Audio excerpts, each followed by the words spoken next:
Selamat pagi Bapak Ibu dan Saudara terkasih di dalam Yesus Kristus. Shalom. Suara pastoral hari ini akan diambil dari kitab Hagai pasal yang pertama ayat yang ke-6 sampai dengan yang ke-10. Kamu menabur banyak tetapi membawa pulang hasil sedikit. Kamu makan tetapi tidak sampai kenyang. Kamu minum tetapi tidak sampai puas. Kamu berpakaian tetapi badanmu tidak sampai panas. Dan orang yang bekerja untuk upah, ia bekerja untuk upah yang ditaruh dalam pundi-pundi yang berlobang. Beginilah firman Tuhan semesta alam. Perhatikanlah keadaanmu. Jadi naiklah ke gunung, bawalah kayu dan bangunlah rumah itu. Maka aku akan berkenan kepadanya dan akan menyatakan kemuliaanku di sana. Firman Tuhan, kamu mengharapkan banyak tetapi hasilnya sedikit. Dan ketika kamu membawanya ke rumah, aku menghembuskannya. Oleh karena apa? Demikianlah firman Tuhan semesta alam. Oleh karena rumahku yang tetap menjadi reruntuhan, sedang kamu masing-masing sibuk dengan urusan rumahnya sendiri. Itulah sebabnya langit menahan embunnya dan bumi menahan hasilnya. Bapak, Ibu, dan Saudaraku, itulah teguran yang disampaikan Nabi Hagai kepada bangsa Israel yang melakukan hal yang tidak sesuai dengan firman Tuhan.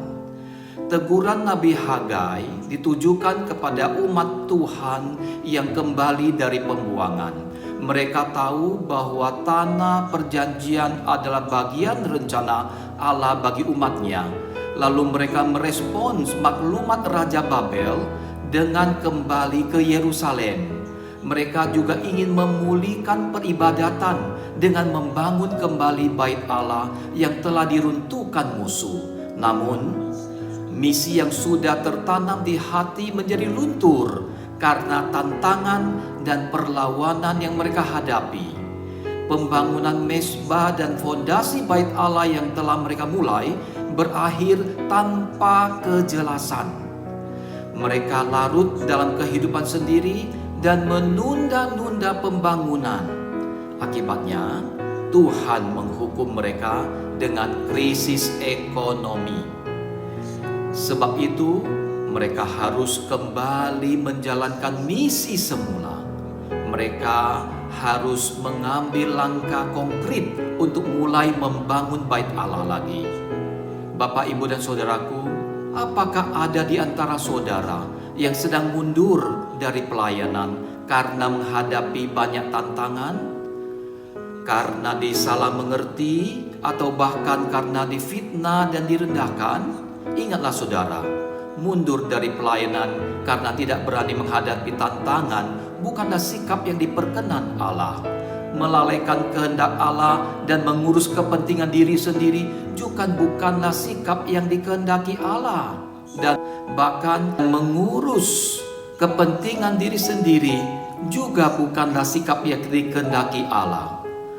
Bahkan dapat mengundang murkanya. Kita perlu menghindari sikap semacam ini. Apakah ada di antara saudara yang terlalu sibuk dengan urusan kepentingan dan kenyamanan diri sendiri? Mengurusi kepentingan diri tidak akan pernah selesai, saudaraku. Memenuhi kebutuhan fisik dan materi saja tidak akan pernah mendatangkan kepuasan.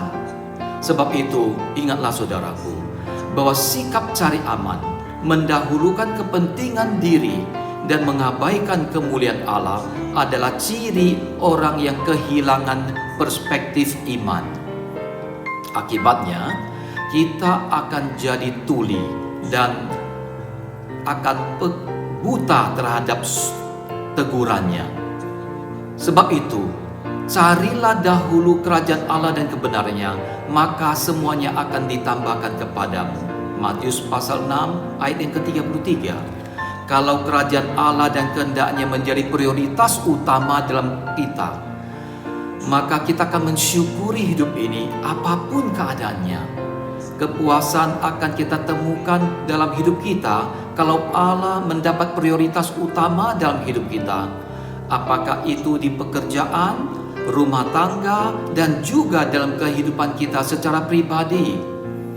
Puaskan bukan karena kita sudah mendapatkan semua yang ada di dunia ini, tetapi karena kita bisa mensyukuri apa yang ada di dalam kehidupan kita. Sebab rasa puas bukan terletak pada seberapa banyak yang bisa kita kumpulkan dalam hidup ini, tetapi seberapa besar kita mensyukuri apa yang kita terima dalam hidup ini.